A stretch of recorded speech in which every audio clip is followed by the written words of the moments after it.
Day 1. The ride from Sacramento to Goose Lake, Oregon was as beautiful as it was wet.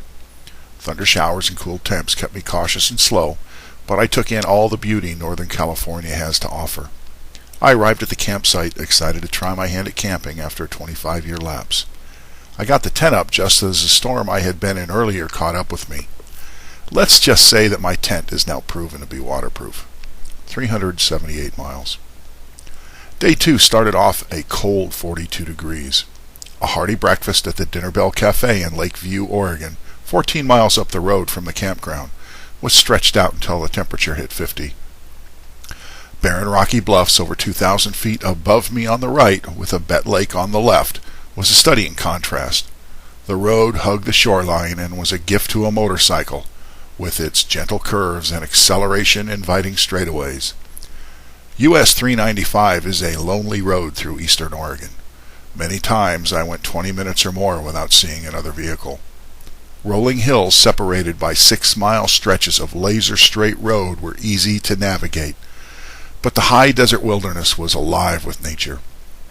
I stopped to take a photo, and the sagebrush hosted many creatures hiding, but still audible in the incredible stillness. I arrived in Boise, tired but excited to see an old friend after a year apart. Day 3. Together we left Boise and headed northwest. The Snake River Dam was amazing as water roared through the spillway. Winding curves swept us up through Lowman and into Stanley, where we stopped for lunch. What a beautiful ride through breathtaking and majestic forests. After lunch, Mother Nature showed her other side and unleashed her fury at us with torrential rain mixed with hail. While I wear a helmet with a face shield, my buddy was helmetless, until the hail started pounding his face. He stopped, and I was a mile down the road before I noticed his headlight distant behind me. I spun around, and the air was almost too thick with water and ice to see the road back. Careful was our journey on to Summ, Idaho, where our campsite awaited. 245 miles. Day 4. Rain had pounded the area overnight, but had cleared by morning. Temperatures in the 50s left us cold but excited with the prospect of LOLO Pass and Lewis and Clark country.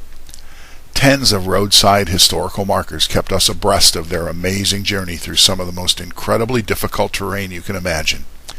However, with US Highway 12 we breezed through, enchanted by over 60 miles of twisty motorcycle heaven alongside the Lochsa River. What began as a stream truly became a raging torrent of rapids and white water 60 miles long. In fact, the same river, under 3 different names, accompanied us all the way to Lewiston, 348 miles. Day 5. Horseshoe Bend, the Rattlesnake, Hell's Canyon.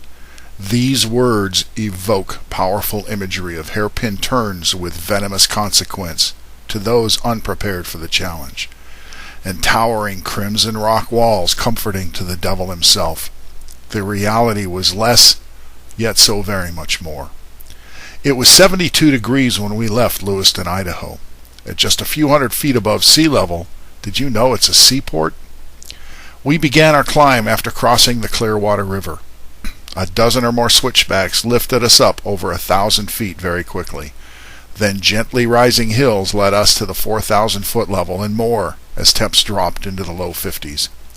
We crossed the Rattlesnake summit and began one of the most amazing motorcycle roads I've ever encountered.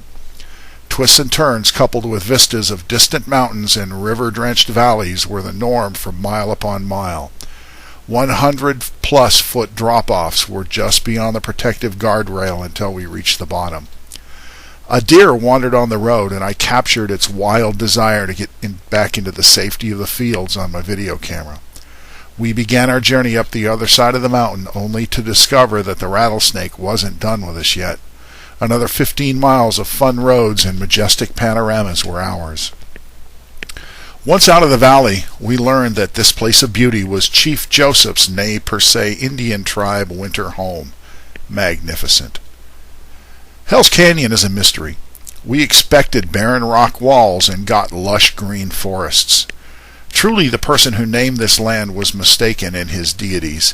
This was not Hell's Canyon, but God's country. Here the rain began, and we suited up. Frog togs for me. A 3-hour jaunt over to Horseshoe Bend was lengthened by a Garmin GPS shortcut. What began as a charming country lane became a gravel road. We stopped to decide on continuing or backtracking and going an additional 70 miles. Our investment commitment decided in favor of the gravel, which became a washboard road, and then a fragrant cattle drive path, then a slippery when wet clay. Did I mention that the rain was a constant? And this was all followed by a gradually improving return to gravel. At one point, my trusty GPS instructed me to turn down a mud pit-encrusted road. I declined without bothering to confer with Tom. Some choices are just obvious. An 800-pound cruiser is not made for gravel, let alone mud.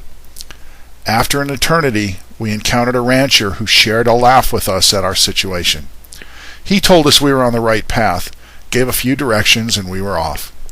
His right down the road a bit turned out to be 14 more miles, but the road was better and our spirits soared with the news that we weren't lost. Pavement, asphalt, macadam, whatever your preference, it is a modern marvel. 31 miles of gravel, clay, and dung are enough. By the way, I now know where Ola, Idaho is. I've been through it. Horseshoe Bend was funny. My buddy Tom warned me that the main drag through town was posted 25 miles an hour, and they mean it. A sheriff sits right past the sign with a radar 24/7. And yeah, he was right there. The beauty of this town is not the zealous law enforcement community, nor is it a picturesque setting. No, this is pure motorcycle heaven. Once outside town, State Highway 55 is a marvel of sweeping high-speed switchbacks, the likes of which I had not seen before. The addition of a barrier just to the right served to amplify the V-twin roar as the engine wound through its paces. Heaven indeed. We approached the end of our day in Boise only to be caught 3 separate times in some of the heaviest rain and hail I have ever seen. Tom's face was battered again and again and again, and I laughed so hard my stomach hurt. Road construction had us sitting in stop traffic as the very sky opened upon us. On a more serious note, at one point we had to pull off the interstate because the rain and hail was too thick. Amazingly, the surrounding motorists were courteous to our plight, offering waves, flashing headlights, and conversation at every traffic light. We were obviously not in the big city, but a true country atmosphere followed us throughout. We arrived at the Hampton Inn, wet and cold, but safe, at 7:30.